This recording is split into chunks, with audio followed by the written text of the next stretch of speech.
This video is brought to you by Nebula.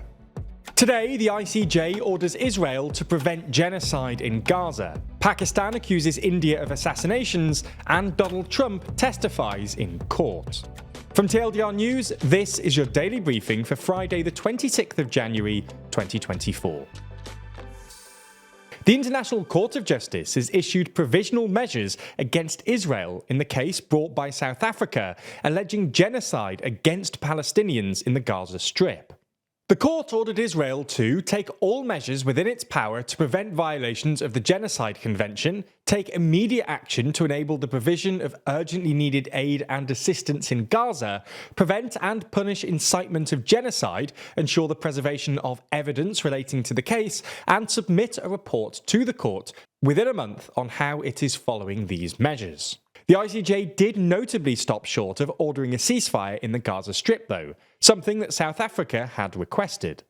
The court also notably expressed grave concern about the Israeli hostages still held by Hamas, and called for their immediate and unconditional release.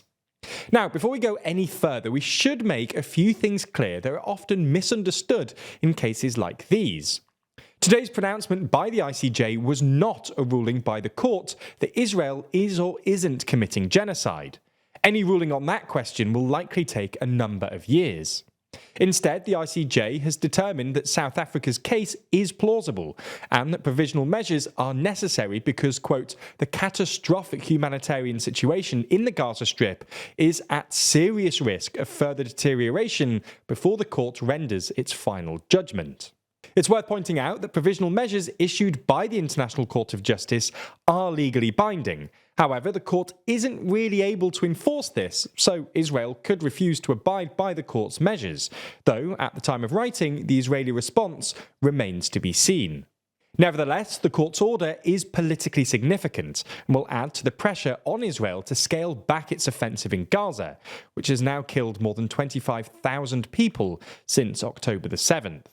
Putting aside the immediate on-the-ground impact of the ICJ's orders, it means that over the coming months and years, Israel will have to publicly, at the world's highest court, fight against plausible allegations that it's violating the Genocide Convention through its actions in Gaza.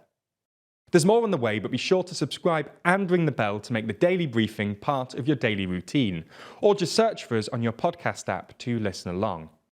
Pakistan has accused India of the assassination of 2 Pakistani agents on Pakistani soil.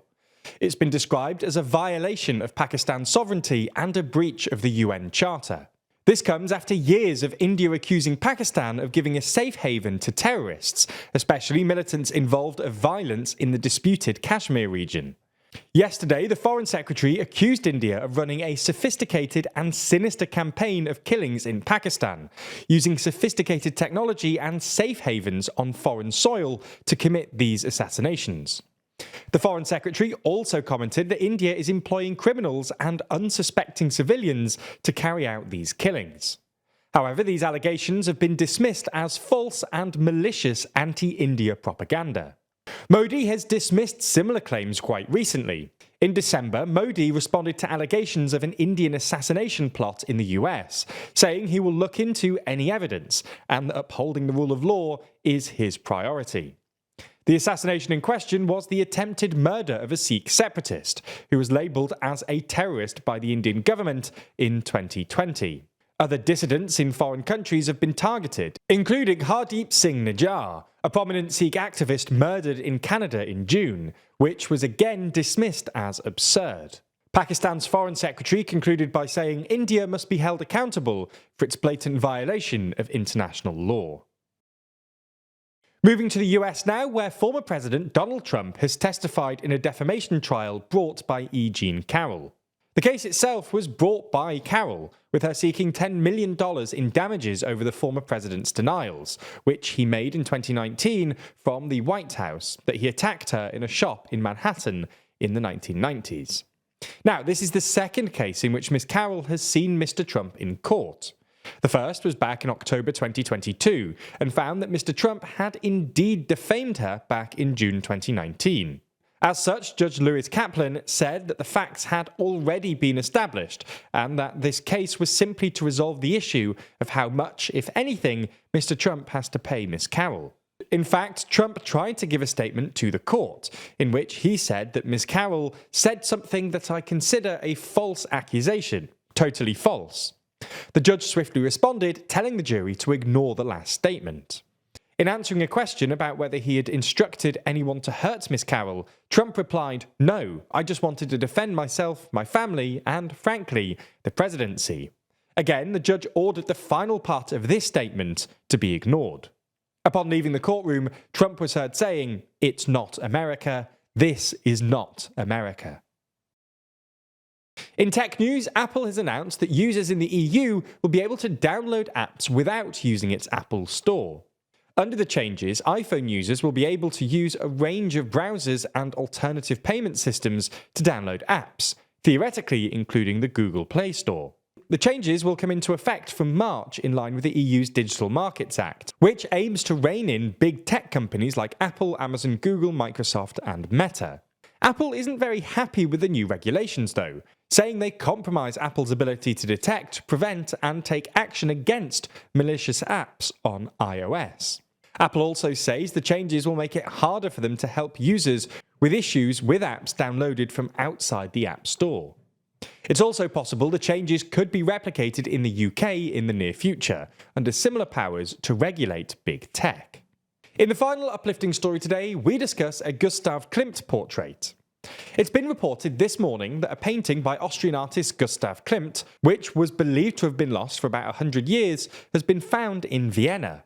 The portrait of Fraulein Lisa was last seen in public in 1925 and is valued at more than $54 million.